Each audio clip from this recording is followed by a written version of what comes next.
Les refuges d'art d'Andy Goldsworthy, il faut les mériter.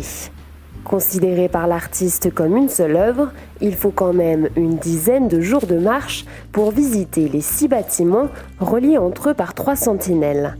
150 km de randonnée à travers les paysages exceptionnels du Géoparc de Haute-Provence. C'est à la fois un refuge pour l'art et c'est un refuge pour les visiteurs. L'idée aussi, c'était que les visiteurs, le public, puissent dormir dans les refuges.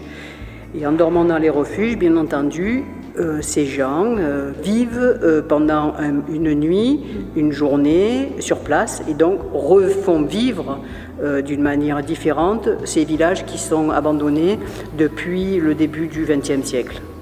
La ferme Belon, par exemple, a une importance historique pour le village de Drex. C'était, pendant la Seconde Guerre mondiale, un centre de formation pour la résistance. Le projet Refuge d'art a permis la restauration et la conservation du bâtiment. La Forest, dernière création en date d'Andy Goldsworthy sur le territoire, se situe à côté des ruines d'un ancien village, abandonné de ses habitants il y a bien longtemps. Cette œuvre exceptionnelle lie l'art contemporain, la randonnée et la valorisation du patrimoine culturel et naturel.